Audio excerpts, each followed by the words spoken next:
What's going on, beautiful people, and welcome back to another comic book review video.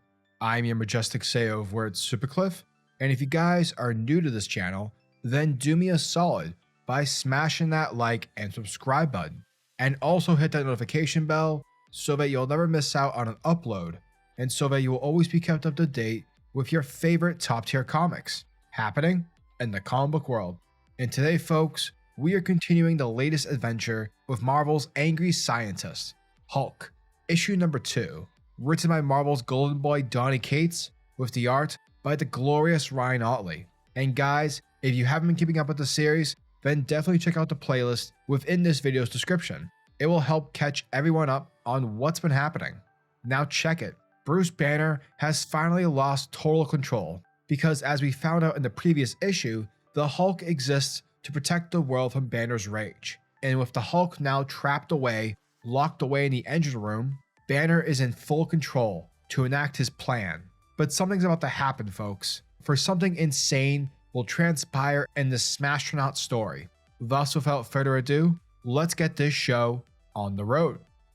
Alrighty, folks. So our story picks up with Bruce Banner driving the Hulk through a portal en route to a pocket dimension. And it's here where the Hulk is entering the otherworld dimensional between space, which apparently is a forbidden zone for mortals. And so upon entering this place, we see a squad who are part of the alternate universe, timeline hazard, operations response, and intervention team.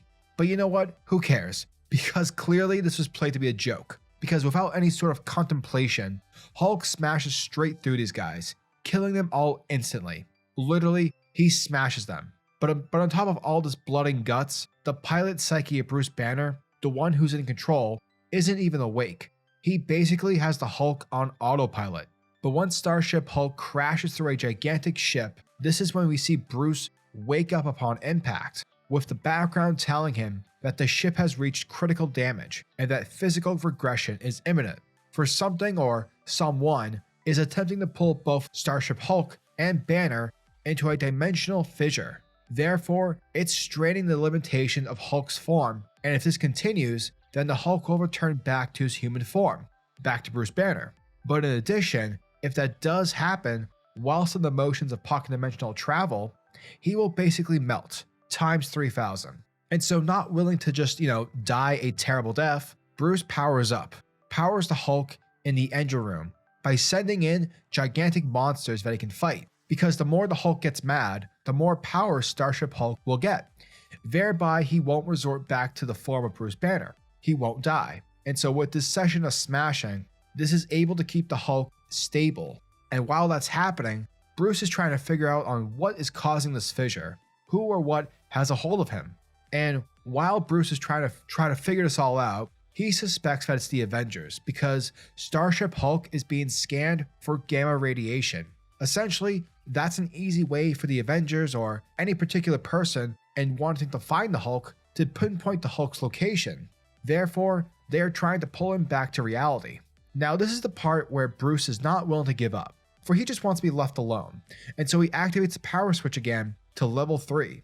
Because with the Hulk having destroyed the monsters that were fed to him, he's going to need more power to stay active. And so stage 3 activates a giant-sized Wolverine. And oh my god, what a beautiful action sequence. It reminds me of Kratos taking on Kronos back in God of War 3, which is a fantastic sequence and deserves all the praise. And yeah, here we are seeing the Hulk literally fucking Wolverine shit. He is just smashing him to parts, taking his claws and stabbing him, along with taking out his eye. Yeah, we are getting some insane Ryan Ottley visuals, all in invincible fashion. Now, while this massacre is underway, back in the pilot section of the Starship Hulk, we see Bruce Banner's psyche continue to degrade, as the image and voice of Betty Ross shows up, basically to serve as the moral consciousness for Bruce Banner. And she's telling him that, you are pushing yourself way too far. You're pushing both the Hulk and you too far. And that's only a matter of time before you end up killing yourself. But suddenly, things start to collapse, and what seemingly looks like a system overload, as we see Starship Hulk getting sucked through the interdimensional fissure. But once this happens, we see the Hulk being sent into an underground laboratory. And once Hulk gets on his feet, he tries to leave, but he finds out that some energy force field is preventing him from doing so. And no matter how hard he smashes, the force field net stands. However, that's not the weirdest thing, because off in the corner, we see the shadow of a man getting excited, saying that he can't believe he caught a Hulk. After all these years, he finally did it. Now Bruce tells this guy to tell him who he is. Tell me who you are, or I will rip your world apart. But the man tells Bruce to not worry, and that he doesn't mean him any harm, because he reveals his name to be Dr. Bruce Banner. And that, folks, was the Hulk, issue number 2. Now let's start things off with the obvious. Donny Cates is a fantastic writer.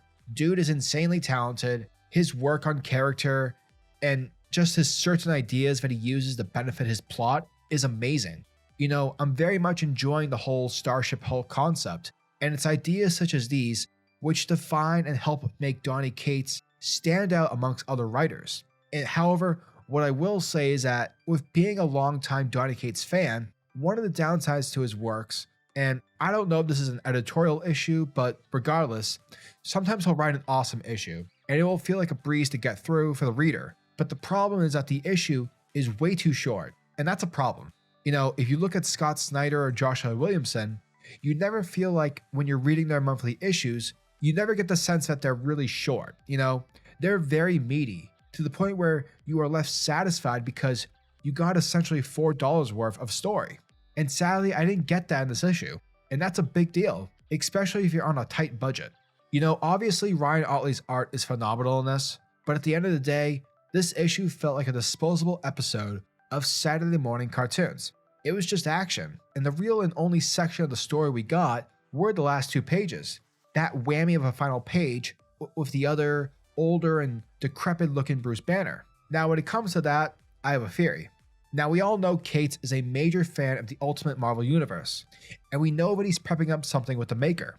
I reckon that this Bruce is the Ultimate Universe version of Bruce Banner from the universe 1610, and that this will connect more so to the bigger Marvel story that Cates has been working on ever since his time on Thanos. But overall, though this is a beautiful and well-written issue, it's short, and not a lot happens that, you know, a tweet can't just cover. Hulk issue number 2 gets a 7 out of 10. And guys, if you like this video, make sure to hit that like button in order to show your support to the channel. And tell me, what are your thoughts and opinions on this issue? Are you guys excited for issue number 3? Let me know your thoughts and opinions down in the comment section below.